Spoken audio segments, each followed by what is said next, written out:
Dímelo, bestia, ¿qué es la que hay? Hoy tenemos un invitado extremadamente especial. Esta persona nos ha estado dando la mano muchísimo. Nos ha estado dando la mano extremadamente y se ha ido mucho más allá de lo que hasta yo mismo esperaba. Se ha comportado súper bien con nosotros, siempre ha estado disponible para nosotros y cuando digo nosotros es más con ustedes. Esta conversación la vamos a llevar mucho más allá. Hay muchos temas que tenemos que tocar. No tenemos tanto tiempo para tocar todos los temas hoy. Así que posiblemente hayan diferentes episodios básicamente de este podcast con este invitado. Y para mí es un honor tenerlo en el canal. Así que nada, corillo, los dejo. Disfruten. Pero antes que todo, suscríbanse en este canal, denle a la campanita para que todo el contenido que nosotros vayamos a subir les salga esa notificación de que estamos arriba. Denle like, comenten, utilicen esa caja de comentarios. Este canal es de ustedes, este canal es para ustedes. Voy a tratar de traer todo el contenido que ustedes piden.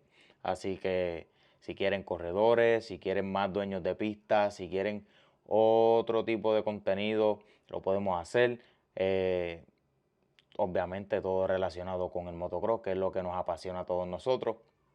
Así que nada, corillo, los dejo con esta entrevista, que más que una entrevista es una conversación demasiado interesante. Así que nada, Project 6 out.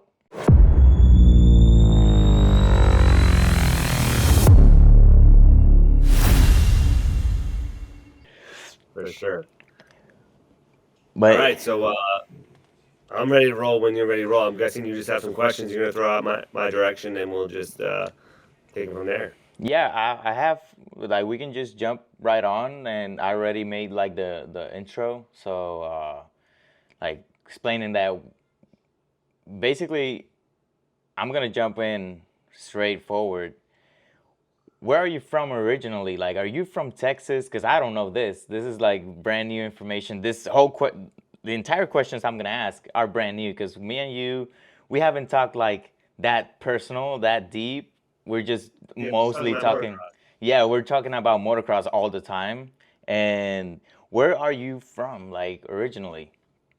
Well, let's just roll into it, and then because it's better you get your reaction when it's the first time you're hearing the question. Yeah, definitely. And me too. It's like there's more depth or authenticity to it. Yeah.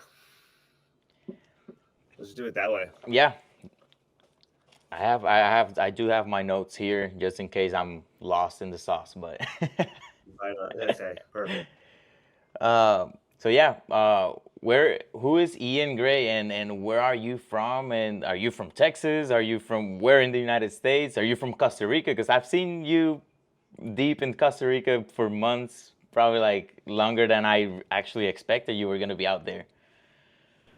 Yeah, actually years. But I'm from New York originally, not the city, but just outside the city in Westchester County. I grew up racing in District 34 and the Metropolitan Sports Committee. So where I grew up was probably about 25, 30 minutes outside of the city by train on Croton-on-Hudson, right on the river there. Not too many places to ride there, but we had one racer that lived down the street from me, and I'd hear his bike and think it was the coolest thing in the world. Yeah. And every time I heard him ride, I was like, I want one of those things. And then I grew up a little bit more in New York, a little bit farther north, actually, when I was in my high school years. Not much, probably about 20 minutes farther north. And then when I graduated college and everything, I came back to New York and actually went into the city life for a good 7-ish years.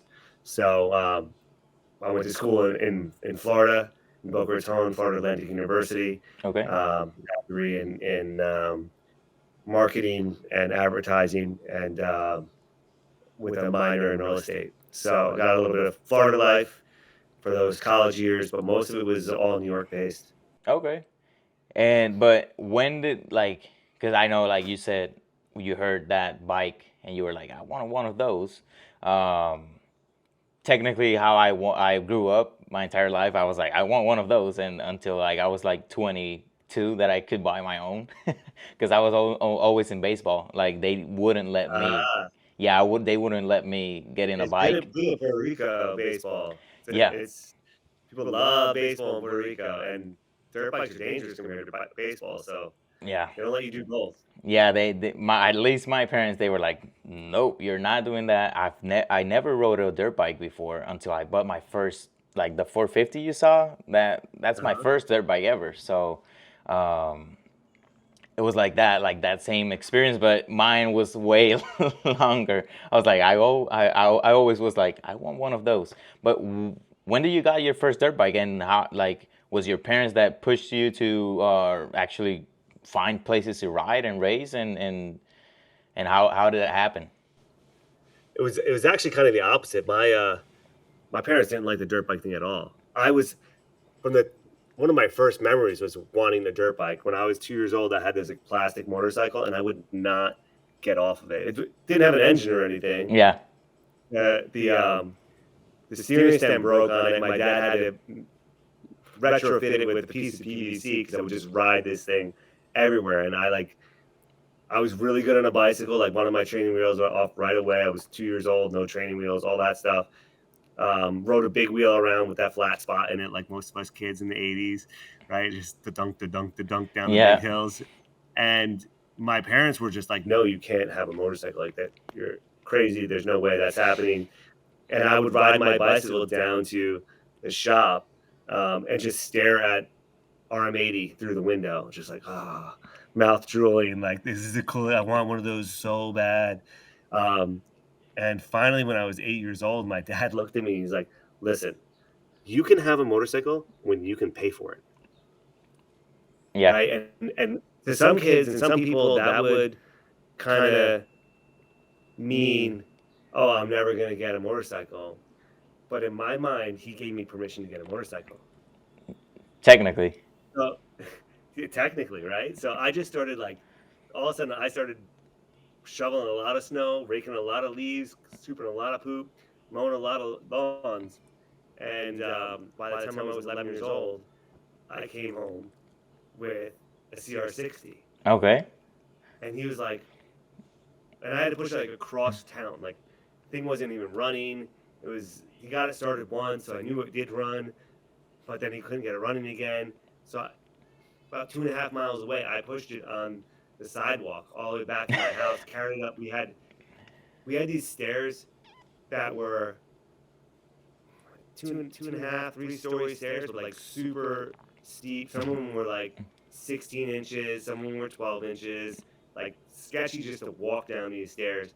I front tire, back tire, front tire, back tire, carried up into my yard. And my dad comes out and he's like, what is this? And I was like, this is my dirt bike. You told me. CR60, right? And he's just like, what? Like, what are you talking? What? How did you get? What are you doing with a dirt bike? Who said you could get a dirt bike? And I was like, remember when I was 8 years old? You told me I could have one when I could pay for it. And he was just like, oh my god. Yeah. What did I create here? He said, like, well, probably this is not gonna happen as quick as he thought. It was just like an easy way to get me to stop pestering him about it. And that was kind of a go-to response for him, was we don't have money for that, which led me to believe that we were like poor. We weren't poor, we weren't well off, but we weren't poor. We were in a decent spot. But my parents got married young and did all that stuff, and like my dad was the only one working for a large part of the time when we were younger, and very blue collar. Started as a plumber. He always had an entrepreneurial mindset and even had a lawnmower shop for a little bit. So I got to witness some of this stuff. Yeah.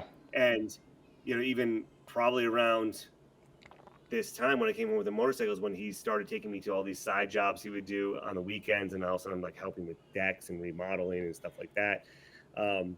So he was like a hustler. So I always saw that work ethic out in the morning before sun up and back home 7, 8 o'clock at night, and just repeat day in, day out grinding. So I saw all of that work ethic, and somehow, got translated to me, um, which allowed me to get that first bike. And it didn't take long after that where, I was like, I want to go race. Yeah. And they pushed it off, they pushed it off, they pushed it off. And finally, I ended up selling the dirt bike at a profit. And my dad's like, this is cool. And so I saved up enough money to also um, upgrade that to 89 CR80. And at that point, he's like, okay, fine, I'll take you to the races. And he took me at the very end of the season. So it's cold, it's muddy, it's November in New York. There's 2 races left in the season. And I think I got second or third to last the first moto, and then the second moto, I think I got last, giving me second to last overall. Um, I fell pretty hard on the last moto in the mud and bruised up my arm and like barely was able to finish and was like purple welting up. And my dad didn't know that I got hurt or anything like that, but he's like, oh, he got last place. This is perfect. He's not going to want to do this anymore. I'm out of this business. We don't have to do this. It's cold. It's rainy. Like, why am I working out of the back of a Jeep Cherokee, like to scrape mud off a dirt bike? Like, this is not how I want to spend my only time off of work. So he was like, he's not going to want to do this anymore. He's over it. And I came off the track like, this is the best thing ever. Like, just so happy and so elated. And he's just like, he was like, What there was the? a moment of disappointment in him. And then he saw how happy I was. And he like immediately flipped to being like, oh my gosh. He actually wants this. Yeah, he wants this. Like, Yeah. this is bigger, right? So, so that Christmas, I think it was, it might have been the year after. I think it was that Christmas that he surprised me with a 93 brand new CR80. We traded my other one in towards it and everything so that I could help contribute to it. But it was always something that we contributed together, and I had to do my part too and work for. Because he, at the end of the day, didn't want to do it. Like, he was definitely breaking out receipts, showing me how much money he spent and how much time we spent doing this. But eventually, it became like this thing that really united my family and brought my mother and father together in ways they never would have been before. And they made so many friendships and created relationships as a result of, like, they started. I think he was 21 when he bought his first house, and he was 18 when he had his first kid, right? So, and that was my older sister. So they didn't get a chance to like get that college experience, that youth experience, free from their parents, because they went right free from their parents to like having kids, which is whole next level of responsibility, right? So the motocross community provided them an avenue to meet a lot of really cool people. So this thing that they weren't into at first ended up becoming like a really great environment for them. For me, it kept me on this straight and narrow and taught me work ethic and gave me a lot of focus in everything. So they began to embrace it, especially as I started winning. Yeah. Right. When like year 3, I think I was when I won my first race, and I started winning everything, and they were like, okay, all right, this is cool. It might have been year 4, but I think it was year 3, where I just like a lot of things clicked. The older riders, they all moved up to 125s, and now it was my turn to shine. And it gave them like another level and be able to live through me in this way that they never would have expected. Whereas a lot of times the way you even asked the question, was it something my parents would push me to do? Yeah. Like a lot of times it is that way. The parents like set out, I'm going to live through my child, and get to be a champion through pushing them. And it was like, they never expected that to happen, but then they got a taste of that because I was so committed. Yeah. And was there any type of training done, or it was just like, let's show up and let's just race and win or lose or whatever happened? Well, at first it was like just show up, right? Yeah. And the training was done at the races. And as my parents started like forming relationships, and I started forming relationships at the track, there was one guy that came over, Pete Sperano, and he like helped us break down my two-stroke and rebuild the top end and showed me all the tricks of the trade. And I'm like, 13 years old, learning how to port an engine. Okay. I'm out there with a Dremel, like, and learning how to grind down my reed cage so that the gas would change the way it flew in and jet the bike and stuff like that. So it was cool because my brain was like a sponge and I really wanted to know this stuff. And then it was also cool because now we had friends and his son would be over, and like it just created this cool community, which I didn't feel at school. Like I didn't feel connected to any of the people doing the ball sports. Yeah. It wasn't my thing. Like the team sports just wasn't vibing with that energy, and I just wanted to ride my dirt bike, and I would do anything to make sure I got to ride my dirt bike. So that meant I had to work, that meant I had to run it, that meant I had to work on my dirt bike. Like it was fine. And that actually taught me skills, like working on my own dirt bike. It changed my whole trajectory in high school because I ended up essentially graduating early. In my last 2 years that I was there, I did work study, and most of the time I was working as a mechanic. Okay. So I was getting paid, getting my school credits for most of my time at school, and where I was working, I could bring my bike in. So when I was done with work, I could get all my bike stuff done and then go ride or whatever. So like it just made me start to look at like everything in my life. How do I get the most out of my time and really value the time? But all because dirt bikes. Okay. All because of racing motocross, which I don't know another sport that you get that in. Maybe there's another sport because I didn't do it, but I don't see that happening with most traditional sports. Yeah. And I think next question I had was like, when did you realize that this was something you wanted to do for a living? But I guess like it was like right on. Like it was like basically, let's do this. This is the only thing I want to do. I don't get this excitement with anything else in life, like other sports probably. But when, like, Well, you let know, me answer that one because it's a little bit different. Let me okay, answer that 'cause, okay, it also leads into some of the training and some of the things that I learned because I started off with training in the garage and figuring out how to just work my bike. But then I learned about Gary Bailey's motocross school, so I went to that. The first year I went, I was like his worst student. He was like hitting me with a stick constantly. I had blisters from trying to hold on the clutch with one finger and all kinds of stuff. And then 2 years later, when I went back, I was the example of how to do things, right? So okay, it took me time to integrate what I learned, but the first year, like, there was that progression, and I got there, right? And what his methods were. And then since then, it's been like lifelong. Like I just did a training with Dirt Lab yeah, 2 weeks ago, right? And anytime there's a trainer, I don't care if I'm faster than them, they're faster than me. Like I want to spend time with them because part of when I was growing up, I guess I was about 14 years old, and Paul Theed from Race Tech came out with how to get the mental edge or how to get the winning edge. There was two of them. There was a winning edge and a mental edge that came out. One was a video and one was a workbook. And he's the founder of Race Tech. And it was this workbook that like broke down all your goals. And then in the video portion, there was a quote from Lao Tzu that a wise man can learn from a fool can learn from no one.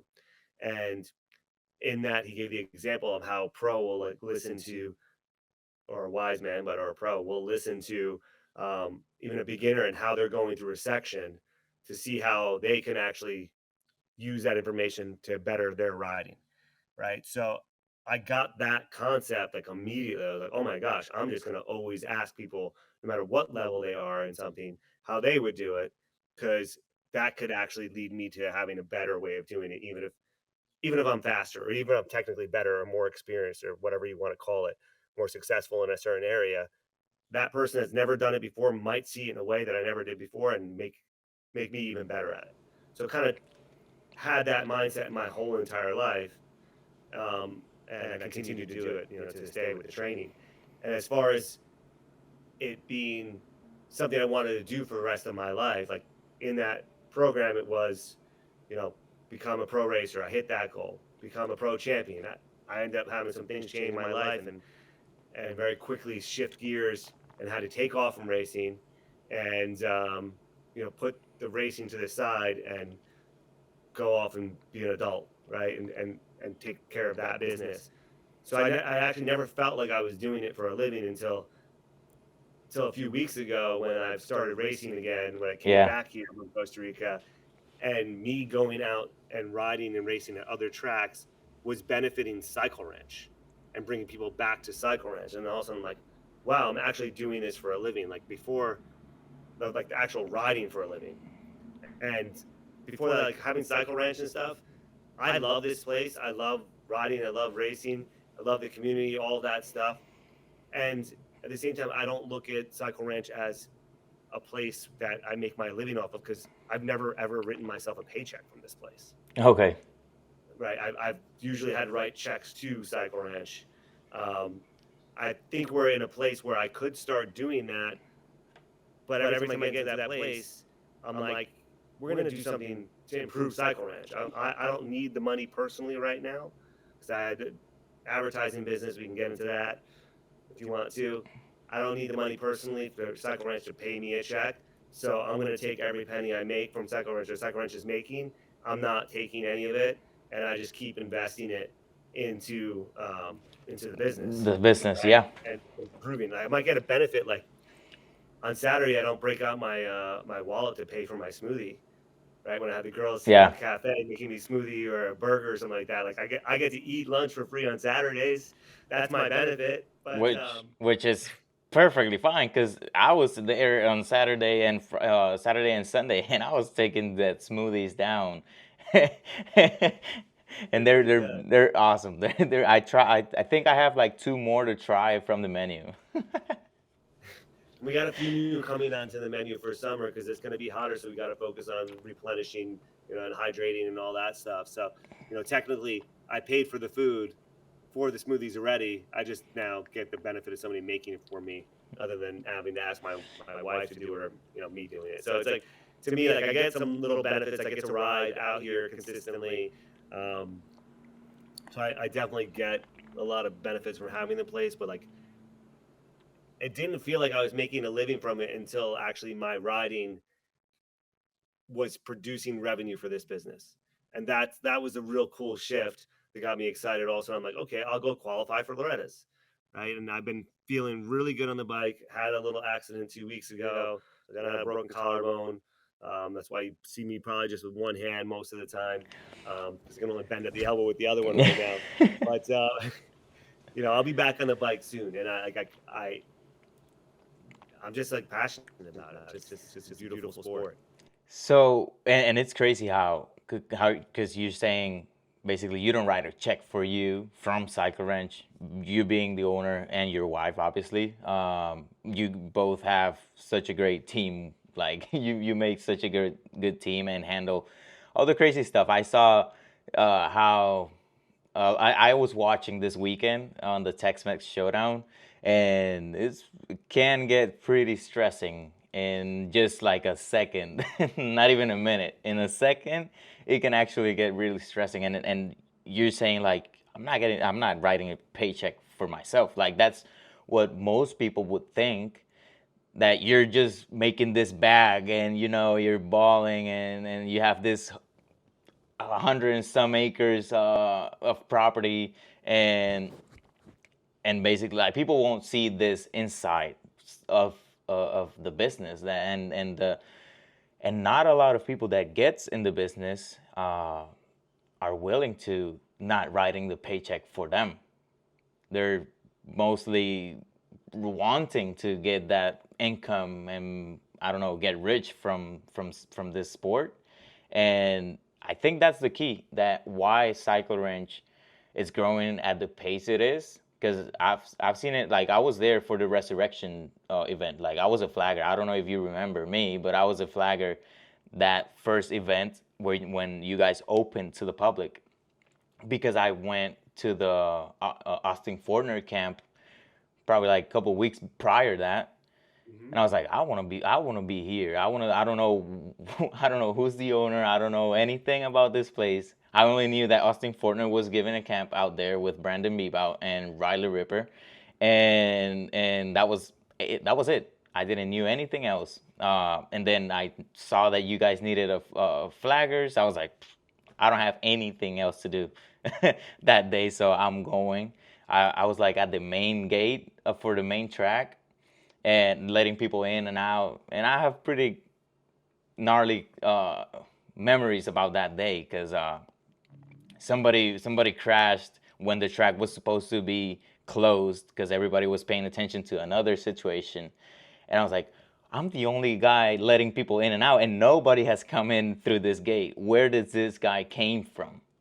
So I have pretty like positive and traumatic memories about that day because I started running. I remember I started running from the main entrance of the main track, crossing like my whole to the finish line jump because this guy was in the ground, not moving at all, and I was like, "Oh my God, what the f is going on?" But it's crazy because that's basically the same way I'm looking at my project, and you know this. Like, I'm not getting anything about of the Project MX, and I'm happy with it because I'm helping people. People ask me, like my family, they're like, "But how are you gonna make money from this? Like, are you getting some money? Are you getting some profit, or are you just spending money on this that and people are getting benefit from it?" And I'm like, well, I haven't thought about any type of income I can get from this. Probably I'll develop something else. And we were talking this weekend about some cool stuff like clothing line and all that stuff, different things outside of the actual motocross thing. And I see other people working on this same industries, but with a whole different mindset, and they just get.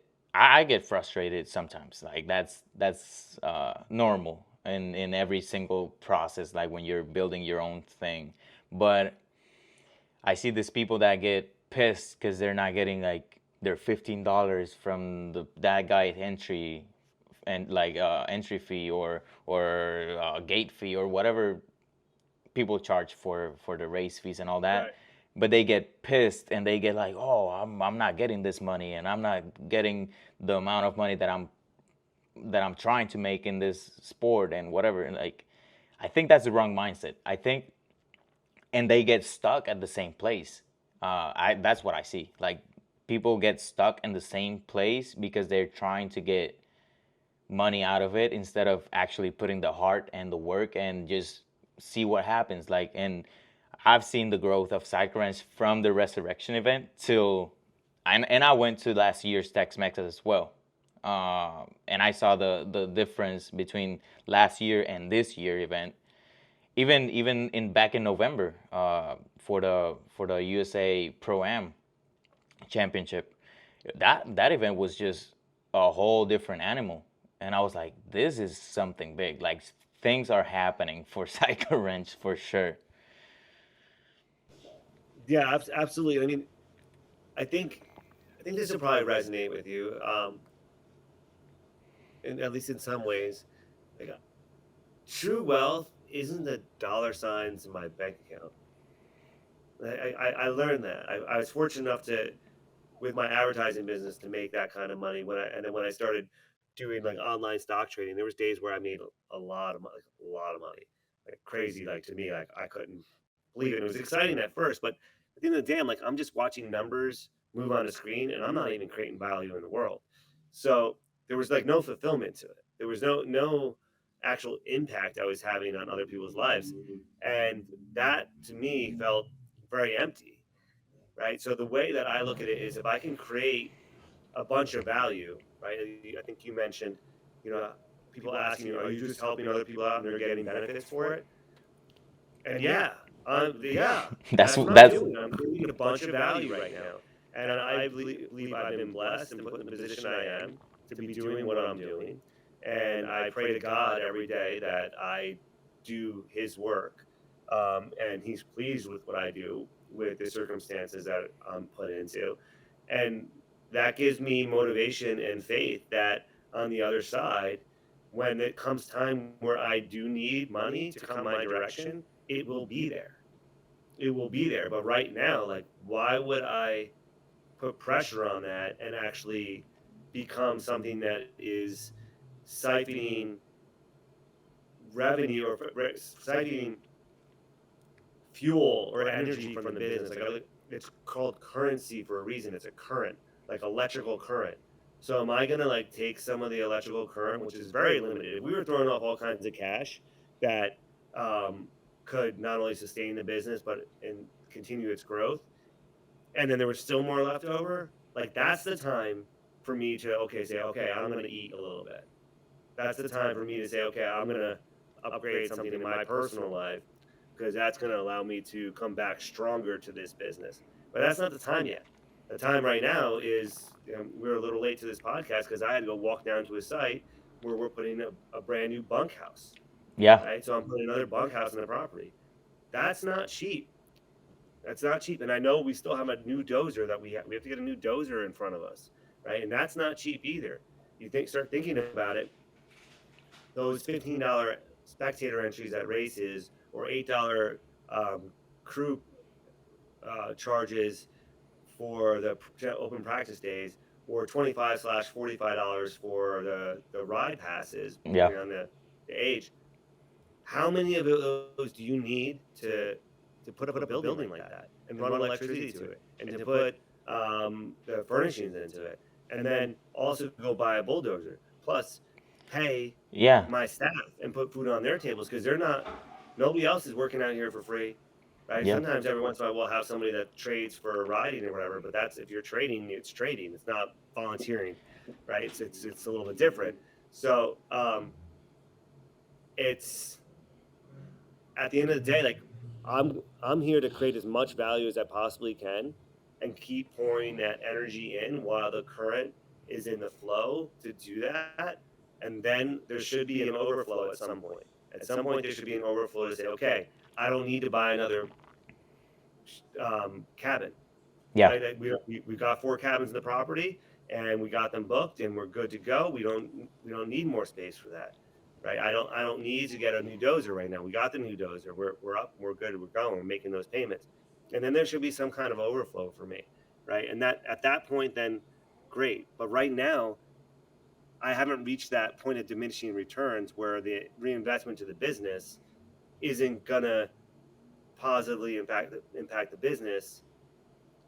At some point, the reinvestment into me and my family is going to positively affect the business, because I'm going to be able to go to a retreat and learn a bunch of stuff about running a business or running a motocross track or whatever it might be, and then I can come back. Or maybe it's just I go to a retreat to just actually chill out, right? Yeah. And that's what I have right now. Like you mentioned in the beginning about seeing pictures and videos of me in Costa Rica. Like I literally have been living in Costa Rica for 4 years, having like the chillest, softest life, had a baby there, right? Like, so I would ride my dirt bike down to the beach. It's pretty much all that I would do. I didn't go ride motocross. I don't need to do motocross to be happy. I got meditation, I got a good family, a good relationship with God, I got surfing, I got good clean food, and in Costa Rica I don't have any distractions. I don't have anybody coming up to me saying, you know what you should do? You need to do this over here. I don't have anybody complaining to me that they want a refund because the rain came down. I don't have anybody complaining about dust or none of that stuff. I don't have anybody doing any of that. I'm like, I am there in nature with my son, with my wife, hanging out, swimming, surfing, like super chill life.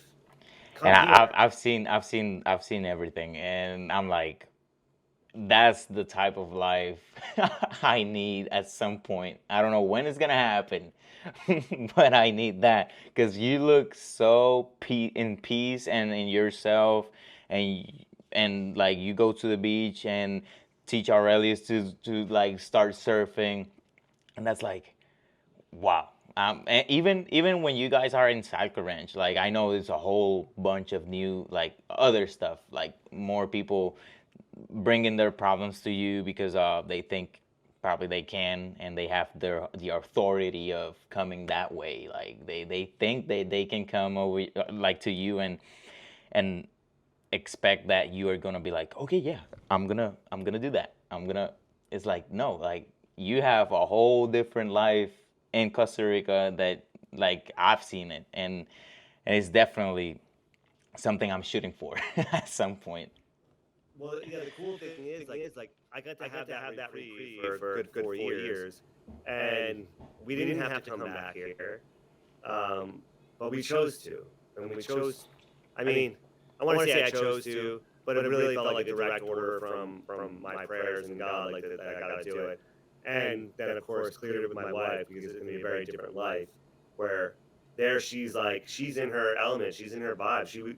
She had a chocolate business and she's making stuff from raw cacao, making these Ferrero Rocher type truffles that people would like be lining up our door at our house. Like, can I get some more of those? Like, good stuff. And they're all like rich in vitamins and minerals. So you're eating these chocolates that actually are healthy and good for you, not the weird processed stuff that you get here in the States.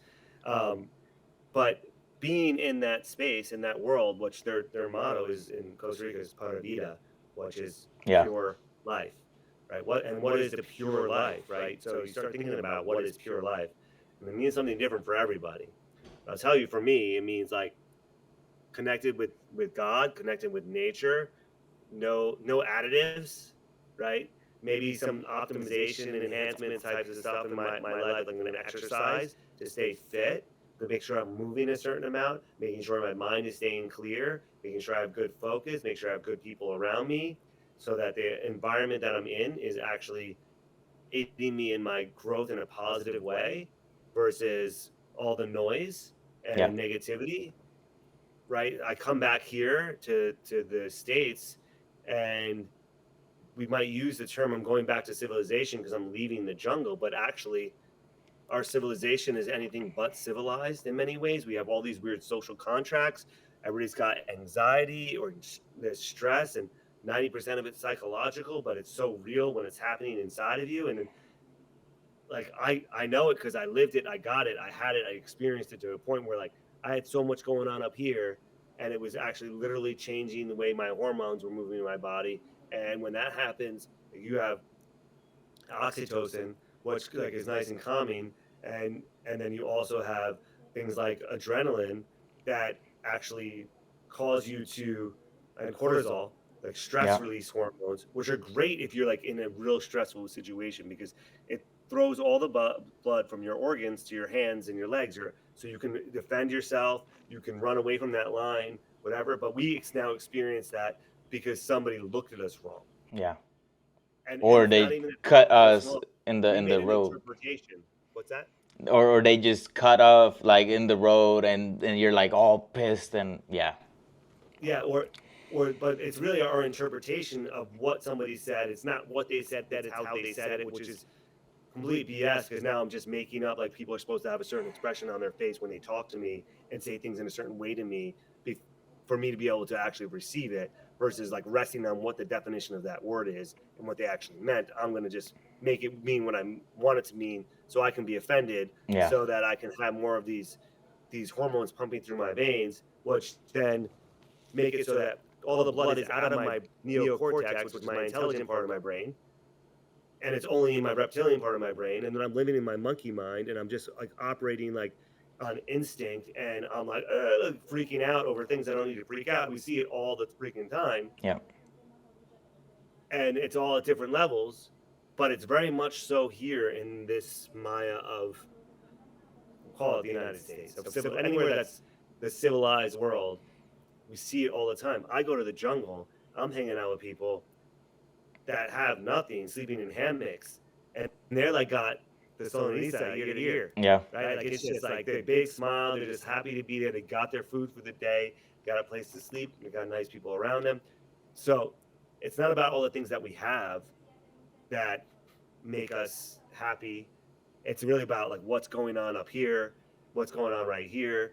So it's like a vibrational thing. It's really a vibrational thing.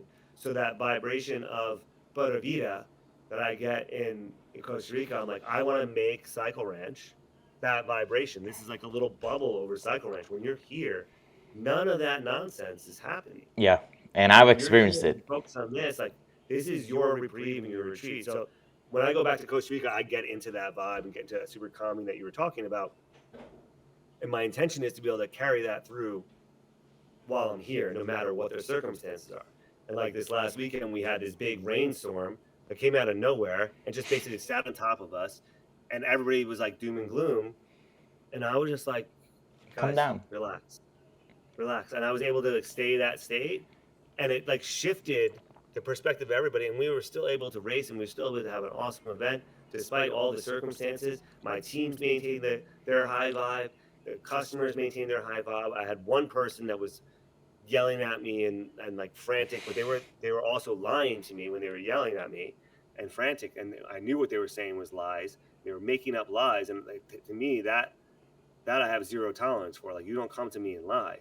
You don't come ask for your money back with lies. If you have a serious situation or whatever, I will work with you. I'm a compassionate person, but you come to me and tell me that the AMA rule is this and it's not what it is, and then I prove to you that it's not, and you're like, well, the other place does it, and I know that other place don't do it, right? Like, that's not gonna. I don't feel sympathy for you. Now I'm just angry with you. That lying, like I experience anger in my body when people lie to me. That's how I know somebody's lying. I feel angry. I'm like, oh, this person must be lying. Like it's not that I necessarily even know what the truth is, cognitively or rationally. It's because the feeling in my body cues. Is this person being completely honest? Because I'm feeling some fire inside of me, and that's the only thing that will get me angry is a lie. It's not the truth. It's actually a lie.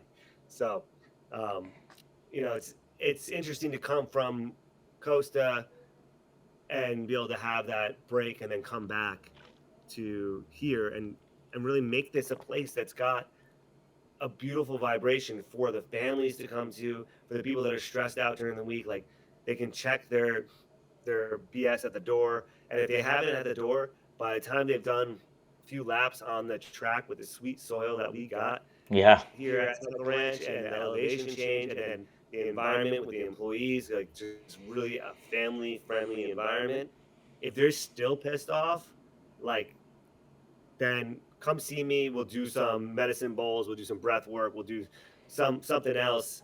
I got a course that I can tell you. Maybe some bufo. I don't know. Like, you need something, but like, you got to work to be angry when you're here.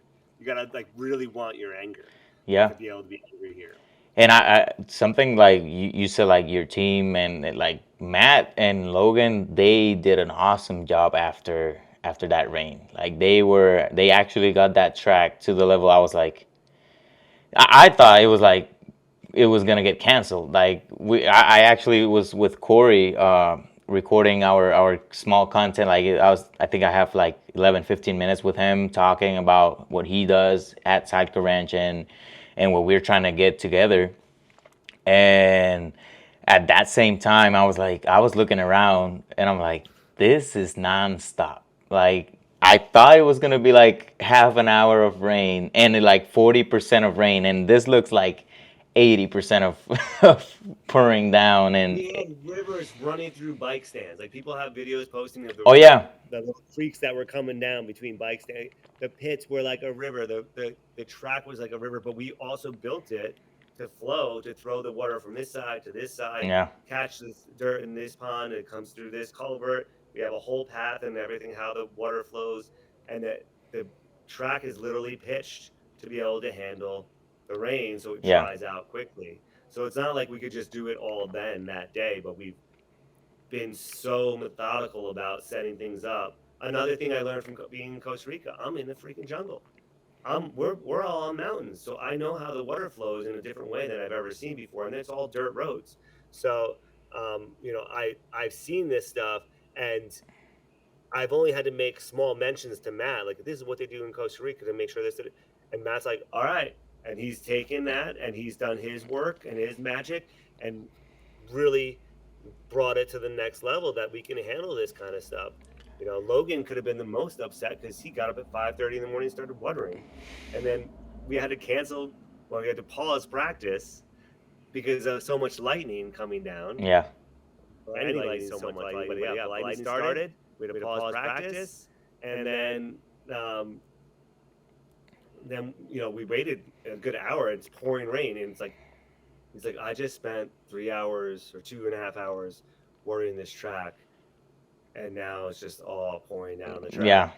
Wait, why is it like, why did I have to get up this morning so early? But these dudes were actually welding things while everything was going down, and they had to fix. And I'm like, I'm so impressed with the resiliency that this both dudes had, because I'm like, if it's pouring down like that, trust me, I was thinking like it was done. Like I was like, well, I think our trip to Killeen is gonna be early enough so we can make it to without before the sun comes down. And all of a sudden, rain stopped. Machines started like equipment started running around, and in less than 30 minutes, was Dean was like, "Hey, if you want to race, come to the gate because the race is coming. Like we're not stopping." And I was so happy with the the whole event, like actually. But let's go back to a little bit with motocross. Okay, can I And say something oh yeah, first? yeah, yeah, yeah, for sure. Because a lot of people thought we were going to cancel.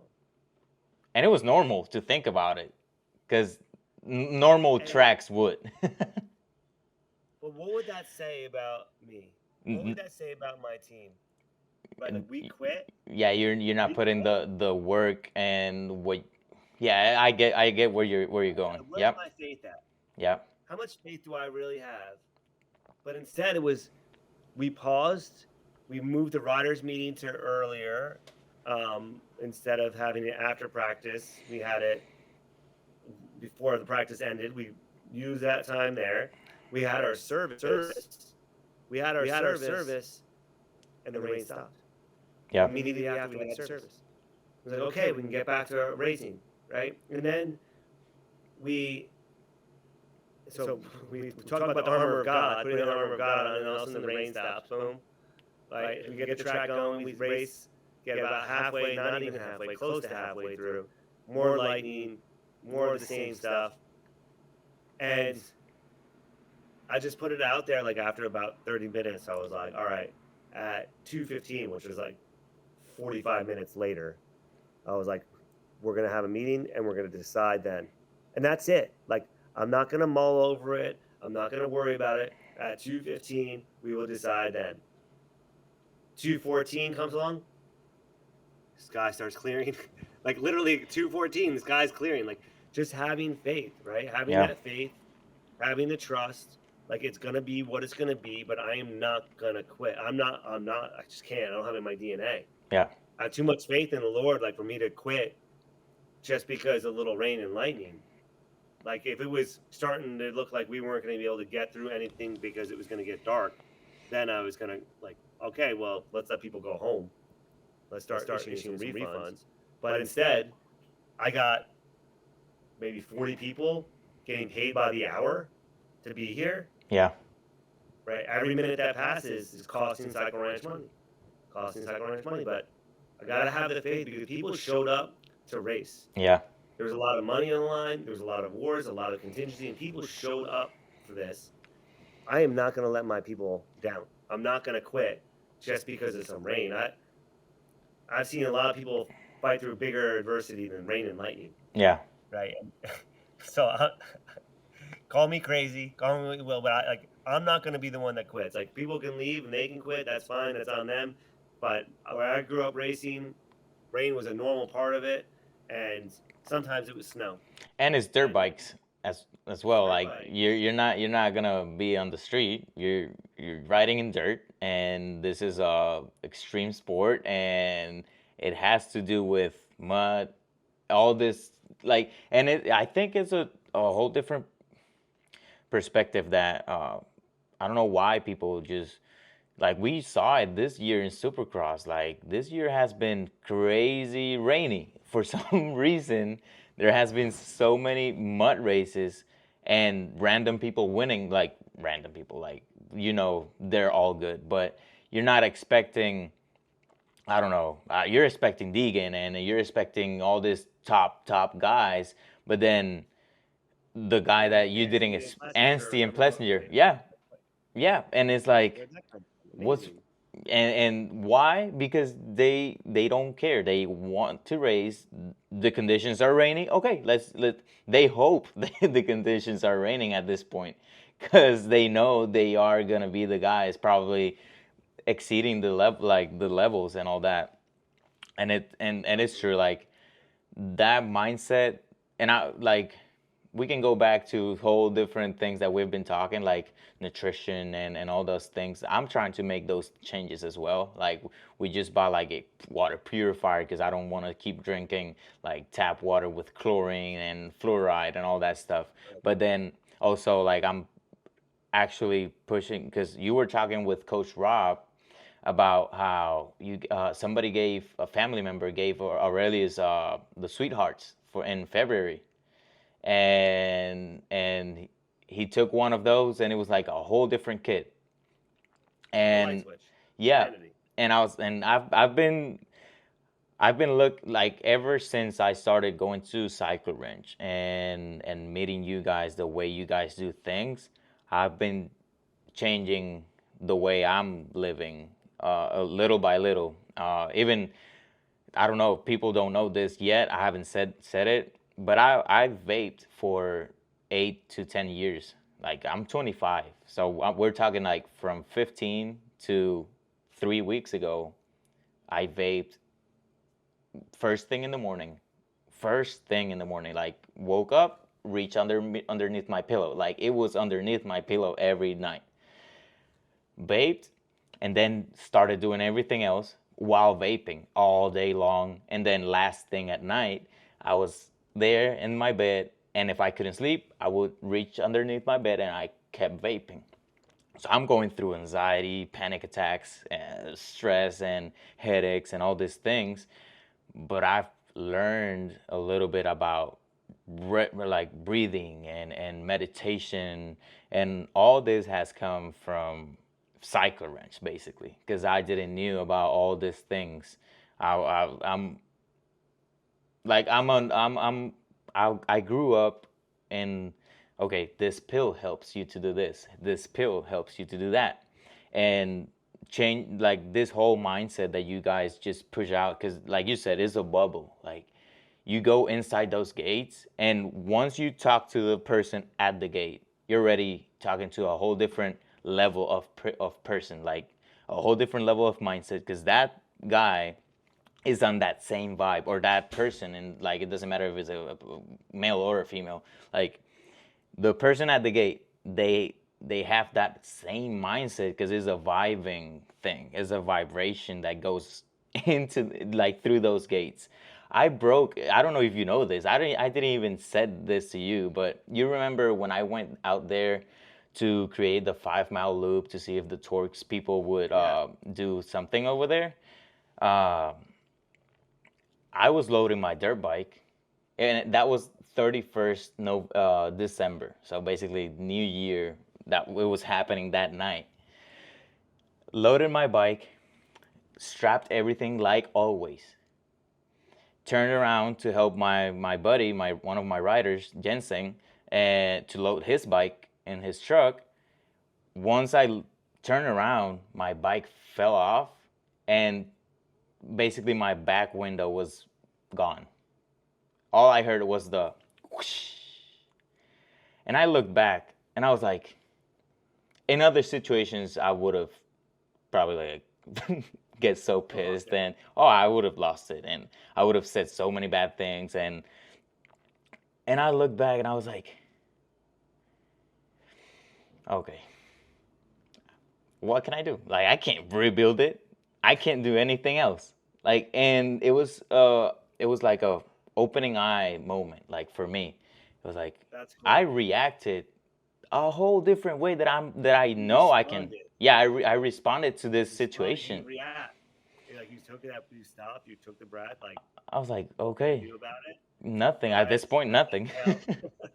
Just exhale real big. And I was like, and now I have a broken window.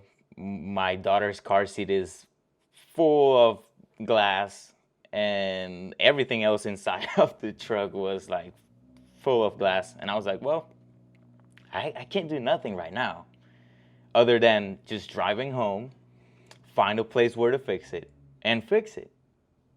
And it's all because of that bubble that you were saying. And it probably like people might think, oh yeah, right, that's not how it happens. Well, yeah, it is. I noticed that day. I did notice that day. And that week was so crazy because my truck broke down. First, we were driving to Louisiana and it broke down, and I was freaking out because we were in the middle of nowhere, and I was like freaking out. Fixed it, came back, broke my glass, like my back window.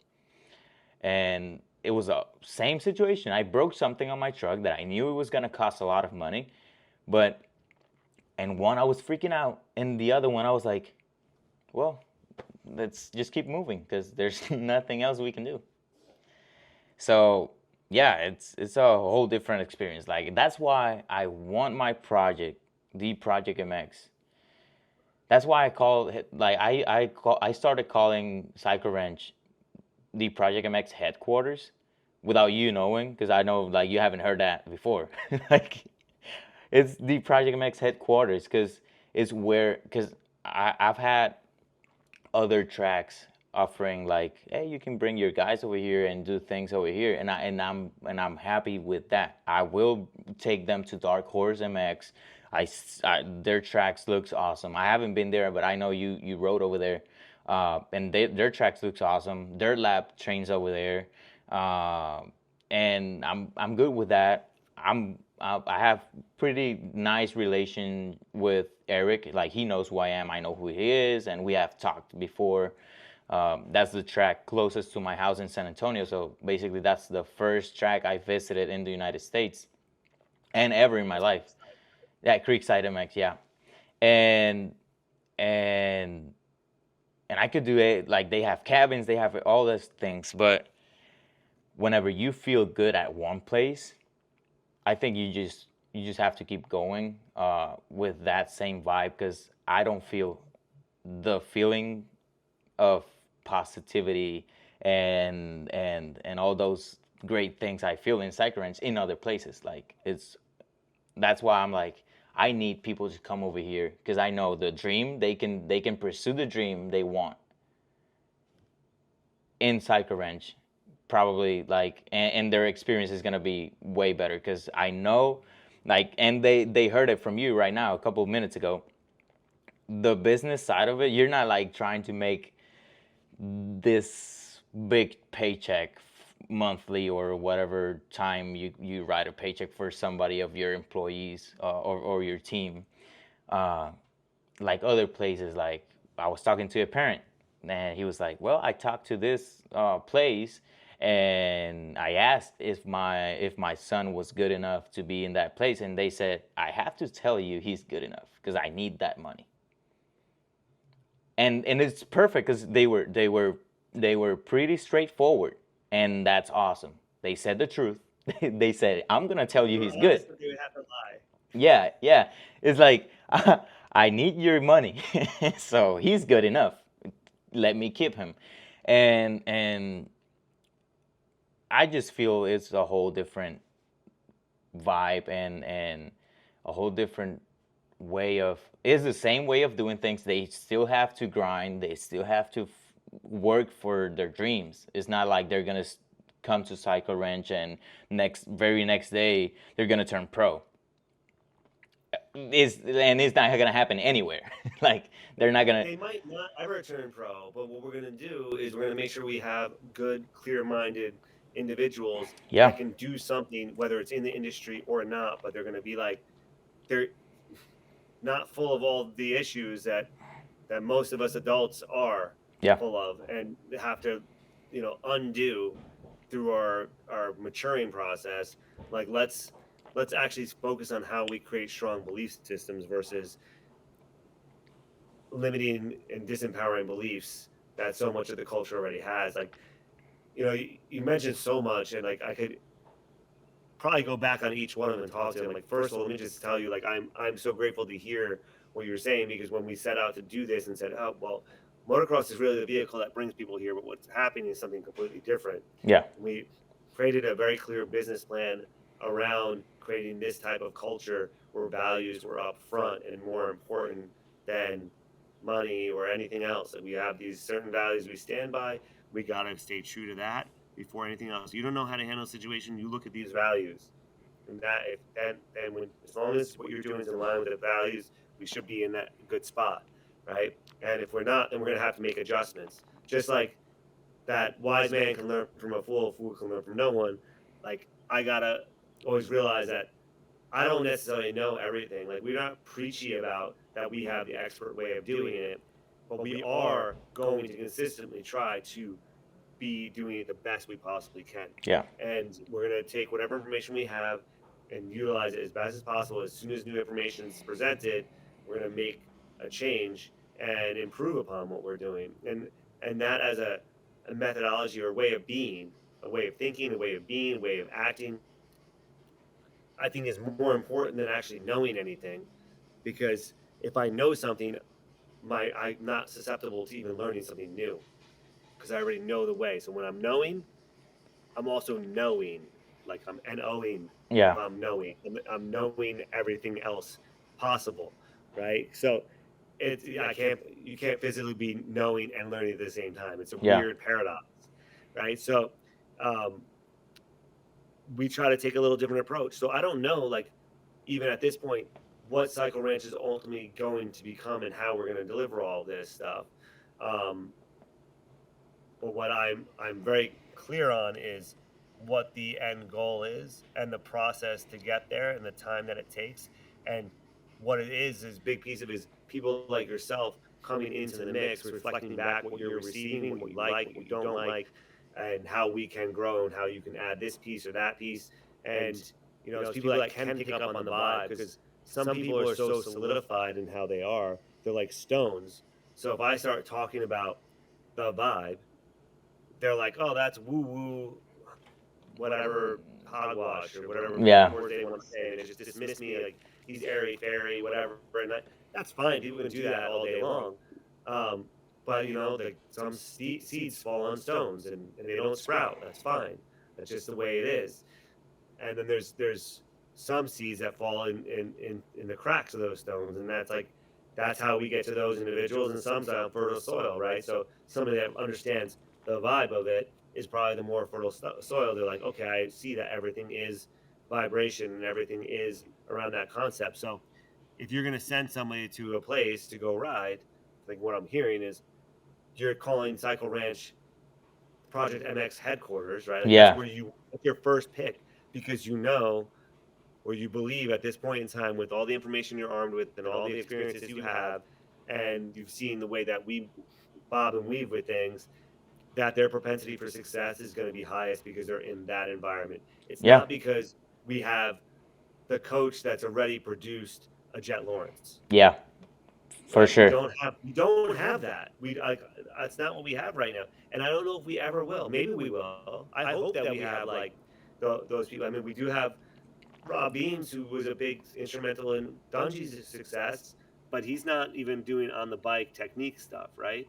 So we don't have that coach here solidified who that person is, and hopefully it's not one person, and maybe it's never a person. Maybe it's the riders with a certain mentality and way of being with coaches that actually help bring out the best for every single rider, and it's not just a Gary Bailey that's hitting your hand when you drive by because you don't have your finger on your clutch, or pinching you in the leg because you're not standing up tall enough, which is what was happening to me, that military strategy. It worked. I don't know if you can get away with that this day and age. I don't think so. I don't think so. I'm sure there's someone out there doing it, pulling it off, and God bless you. Like, that's cool. Like, I get it. Like, if it's a functioning way of doing it, do it. It's not the style that I want to be, but maybe there's 10 kids out there that need that. Right? Yeah. And I'm probably not going to be the guy to do it, but, you know. And sometimes, like, I grew up getting spanked and getting, like, and I'm like, I think I needed that, because I am the person I am today, and this is something new that I have no problem saying. My dad, my biological dad, he wasn't there, like he wasn't living with me ever. We haven't lived for more than a week together, and that's perfectly fine. I have my stepfather, my younger brother's dad. and he raised me, and it's not like my dad wasn't there. He called me and we text and all that, but my parental figure is my stepdad, and I thank the way he raised me, because I know I wasn't easy, and I was not an easy kid, but his like all the purpose he was trying to show me, like you have to focus on something, and you have to pursue something, and you have like those type of way, like methods he utilized. Like, it's not like he was abusing me. Like, if I don't know, if I let's say if I pushed my brother when was no reason of pushing him or punching him, or we started fighting or something, the like we were in trouble. Like, why would you fight with your brother? Like, why would you just do this? And sometimes, like, my reactions were like trying to talk back to him, and when it was not really the way of doing it. Like, I should have just listened and basically just go with it. Like, he's trying to teach me a lesson, not like abusing or nothing. And probably like some kids would see it that way, but today is a whole different story. Like, probably like back in 2006, you were able to like get with it still. Maybe in your like back in the 80s or 90s, it was way worse, because I've heard like teachers like actually hitting people with like rings in the head, like in school, because their nails were like not cut and trimmed and clean. It was a very military way to. But if you notice how people back then grew up and turned into this person's like positive and has a future, and they have a family and all this. Nowadays, kids can spank their parents. I've seen kids like hitting their parents in the face. I saw it 2 weekends ago. I was in a Legoland with my daughter, and my daughter saw it. Like, Carolina saw it, and she looked at me like she knows that's not good. And they're like, don't hit that, don't hit me, don't hit me, don't hit dad, or just come over here, people need to go, people need to pass. And then the kid is like laying around in the floor like, nah, I don't want to go, I don't want to go. It's like, no, in my days I had to move. If not, I was not gonna have a good night. Like, I was gonna go to bed, probably no toys, probably with a spank in my butt cheek or something. But it formed me a different way, which a lot of people like. I don't do that to my daughter. I think I've never hit her before, and I don't plan on doing it. But I'm very strict. She knows that when I get mad, like when I'm like, don't do that because that's wrong, she understands, and she knows she can't do that. And but it's a whole different world. Like, today, it's very different. I mean, it is and it isn't. I mean, I don't know what my take on it. Fortunately, I haven't been in a position where I think that's a necessary thing to do um, with my son. But like, I I I, I have a voice that Yeah, you can scares project.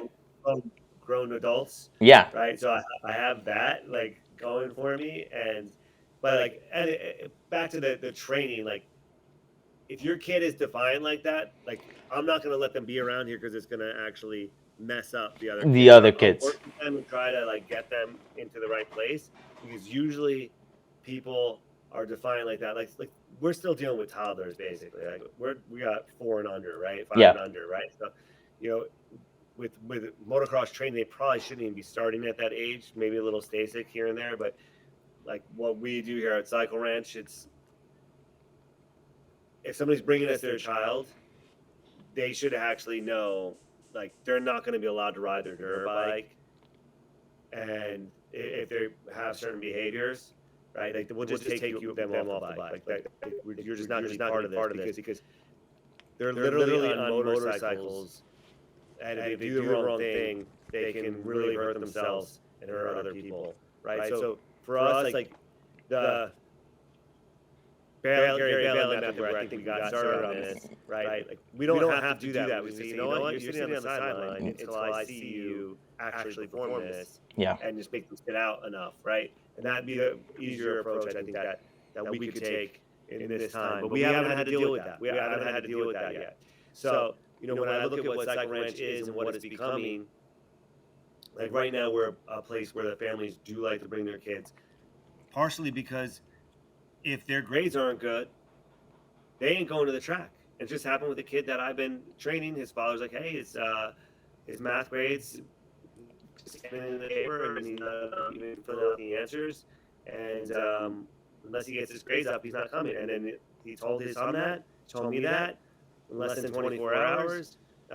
Next day of school, kid's back getting straight A's, doing everything he needs to do. Right. So this becomes a carrot for parents. Don't have to discipline them in a physical way. They can just take away that they love to do. As a parent, like to have a weekend off. I'm not racing dirt bikes. Isn't that bad of a thing? Super passionate about riding yourself. Super passionate about riding yourself. Okay, I'll just have a weekend around the house. I'll have a weekend around the house. I'll have a weekend to do the spa. Whatever it is you want to do. So I think we have an advantage to most parents because the kids that are part of this, or most places, in terms of raising a child, like in school, what are you going to do? Take away their homework? Like, you can say you can't do extracurricular activities, but there's not that many good ones left, right? So it's like very easy. Like you're sitting out this part of the training because you're not paying attention anyway. Go sit over there and hang out and think about it, right? So, or maybe we give something to do that makes them stronger, where they got to do burpees and push-ups or whatever else at a certain age, right? It depends on the consciousness and where that is. But I would like to see us have something out here that does have school-type curriculum and things that are practical knowledge, so that people could drop their kids off here and they're getting a full program. Yeah. And we're very impactful when they come pick their kid up. They're not only better on a dirt bike, they're not only safer on their dirt bike, they're not only faster, but they're actually more cognizant, more aware of their surroundings and how to navigate them in a better way. So some of that might be recognizing who authority is, and some of it might be also recognizing whose authority is not, right? Because big part of a motocrosser that's different than most other team sports is we got some kind of fire inside of us that we ain't just going to let somebody tell us this is good for us without asking if it really is and having that critical thinking. Yeah. Whereas some of the other team type things, it's more about the team. There's no I in team, but there is me in team. Yeah. Right. I always be like, well, but there's me, right? So it's every one of us. It's important that each one of us is recognized. Like, there's no I. Well, there's actually several I's in team. All of us are the I's in team. So I'm not about losing the importance of the individual in sake of a team effort. Although we all have to see the end result that we want to create. And if that is, end result is we want to create strong individuals that are good, really good on dirt bikes, but also good humans around the planet and can work in any job, whether they become motocross champions or they become test riders or they become doctors. Like that's what I'm more about. Like we'll figure out what's good for them, what their passion is and what their path is through motocross, not just say motocross is it and that's where it begins and it ends. If they don't make it, they're gonna just be like a quasi motorcycle instructor, or like they're gonna have to work at the track mowing grass, or they're gonna only have, you know, some small possibility for them in the future. No, the motocross is the discipline that teaches them the discipline and how to set goals and how to actually be practical and how to be intelligent, how to think for themselves, how to have critical thinking, how to like really move in this world and be conscious and aware of everything that they do. Because when you're on the track, if you're not, you're colliding with other riders, you're getting hurt.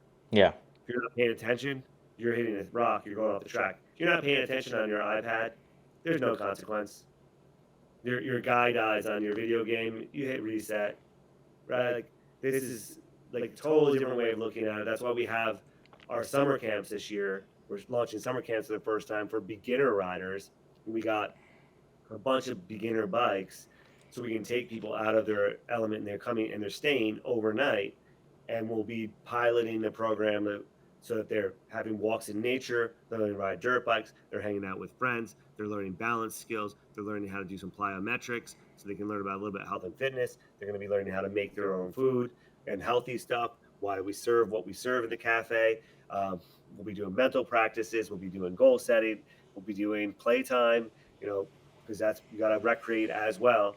So we got all kinds of things lined up for them, and that's the idea by the summer camp, is kind of figure out how do we take some small groups and have solid impacts in just 1 week, so they go back to their families and they're like not on that iPad anymore or addicted to the screen in the way they were, and they're like, actually, instead they're going to go home and hopefully they're going to help cut the grass and do the dishes, and realize there's more to this than just staring at something. Yeah, and even me, I'm going through that because my daughter, like, she loves, obviously, like, looking at Blippi, and this is a whole different thing. Like, I'm like, okay, so most of the time, or at least at some part of the day, she's gonna be looking at her iPad, and I say her iPad, but it's mine or the other one that is my wife's, but it's her iPad.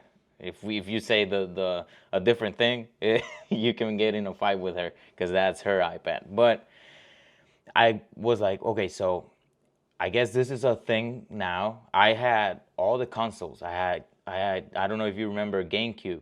I had a GameCube. I had PS2, PS3, I had Xbox, I had all those things. I still have a PS4. And you can ask my wife how many times I turn on that PS4 to use it and play. And it's basically, if I have accumulated like 3 hours I bought it, like, I was in the military still, and I got out of the military in 2021.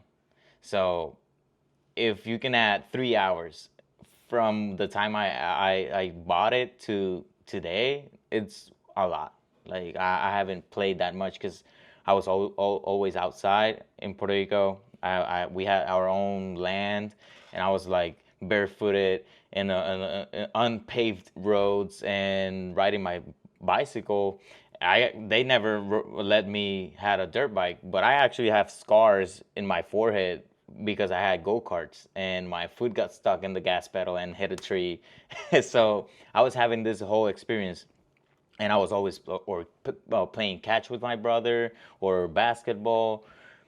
We had it all in that small property, like trampoline, pools, river. We have a whole river that it actually turned a little famous once I moved out from that house. The house is still ours, but once my parents got divorced, I moved with my mom, and all of a sudden that river is famous. Like, Instagram pages, like different people that shows like this places that nobody knows where they are. So somebody found the whole waterfall, and that's the whole attraction because there's a cabin on top, like the fence and the cabin, and then right here is the waterfall. Like, they can fall in there anytime with a big rain, but no, they haven't. So it's been holding for many years.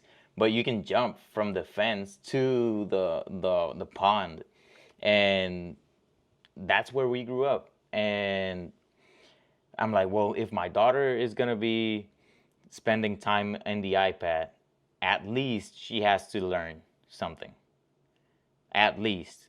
And I found this things called number blocks.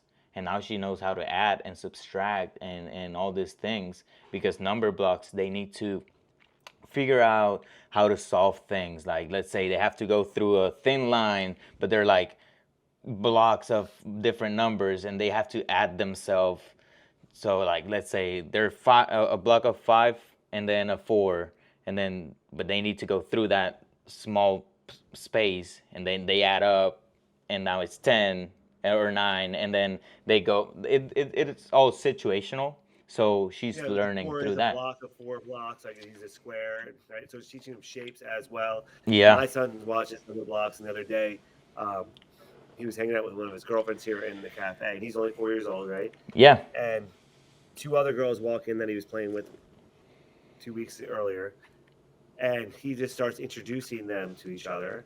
And he's like, "Why don't we all be friends?" And he goes, "All 4." And I was like, "He just did addition. Yeah. He just did it. My son just did addition and didn't even know that he just did addition." And I was like amazed by it. The thing is, even with number blocks, so on the surface they're teaching them math, and I love that. But then on the other side, a lot of the stories are stories of like somebody stealing a block or stealing a Yeah. color. And Yeah. now they're Yeah. also teaching them how to steal or lie. Yeah. So That's true. it's like all these things that I'm finding have these weird undertones of like teaching these acceptabilities to be dishonest, and so, and I'm just like, or cheat. Like Paw Patrol is like the worst. It's always like There's always a Mayor problem. Humdinger is always coming in this evil way. Like it's always him. It's always his cats. They're a nuisance, and there's cheating. There's stealing. There are like all these weird things that you never see. There's like one story my son wants me to read all the time of Marshall, a race with Marshall, and I'm like, oh, it's a Marshall race. I want to read this one the first time I'm reading it. Right? I'm like, cool. He's into racing. This is perfect. It's all about Mayor Humdinger's niece, who's like breaking everybody else's cars and cheating to win. I'm like, dude, you see all the races out here. Nobody acts like this. No. This is all BS. Yeah. But it's in the program. You would think that it's a good story because it's talking about the Paw Patrol coming to the rescue, and they put this underlying undertone, or the overtone seems so strong and so like innocent, but all the undertones are like teaching people actually how to be bad people. And I'm just like, can we just find something that's not that way? So I took away the iPad from him like completely and made him like go outside, just go outside and play. Yeah. This morning he wanted to know like Lego, and Lego is Danish for go play. Yeah. Those blocks, right? So I'm just like, Lego, this is go play. Just go play. Like figure it out. Go be bored. You don't need stimulus. And it's so much better. And I do give in. I do let them watch number blocks sometimes. I do have story blocks, which is a storytelling's sister to it. I do have 2 or 3 apps, but it's like, this programming is everywhere. It's everywhere. And it's like these contracts that I talked about earlier that get these people, like everybody thinking that these behaviors are acceptable. And maybe it's wrong of me. Some people think I'm too militant or too strict about it.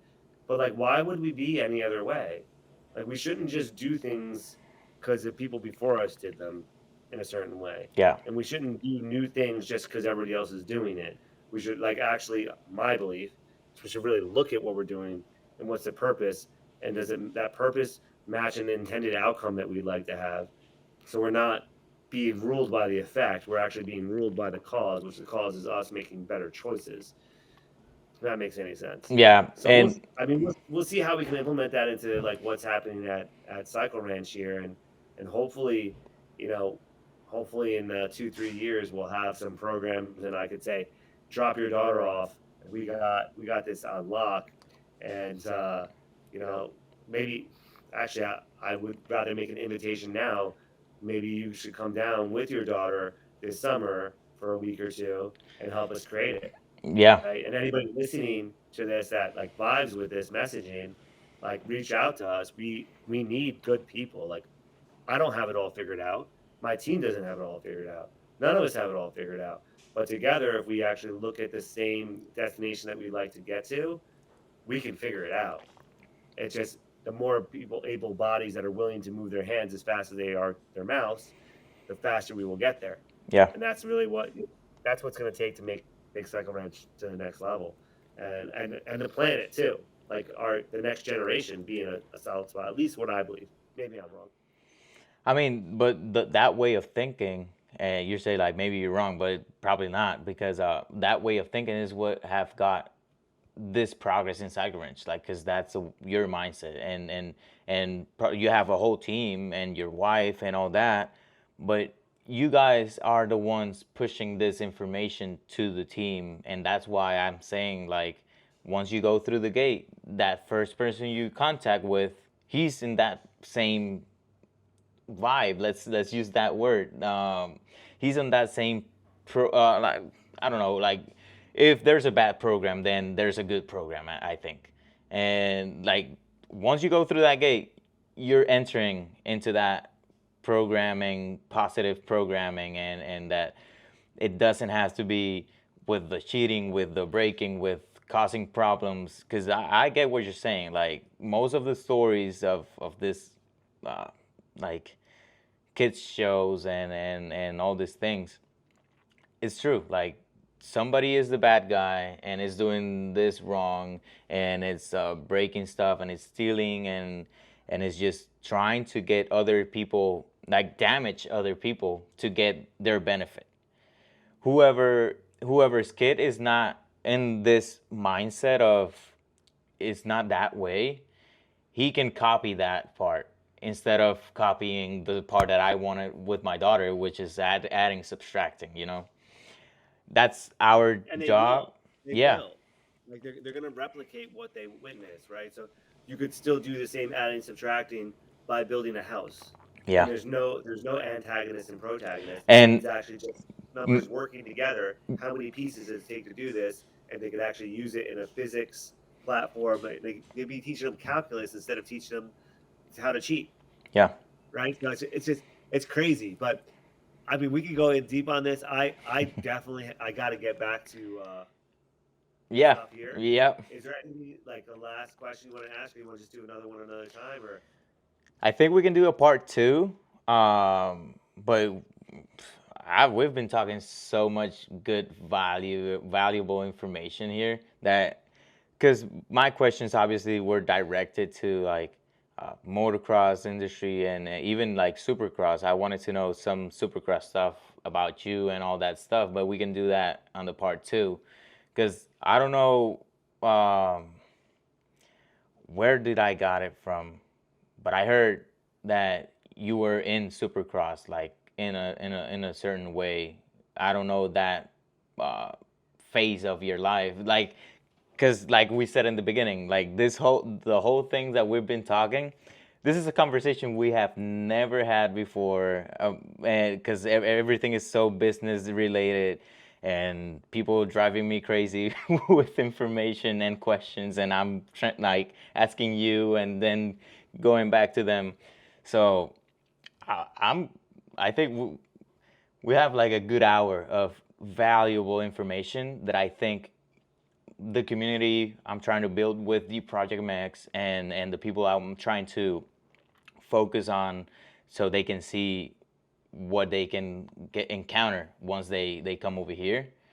I think it's the best way it happened. Like, they got to know your mindset. They got to know the way you look at things, different things, nutrition wise, training wise, even racing kids, like your kid, as an example, using Aurelius as an example. And I think it's very, very beneficial for, even like, we can ask this other questions, like, I don't know, how did Cycle Ranch happen? Like, when that happened. But we can get to that in another podcast. Like, I know there's a lot of work to do over there. I have to send Joanne Cross stickers, because I'm actually sponsoring his race entry for for Denver, and he was like, send me those stickers, and I'm like, I need to get priority mail so he can get it overnight, or at least before um, press day, because he does all the press for Spanish community.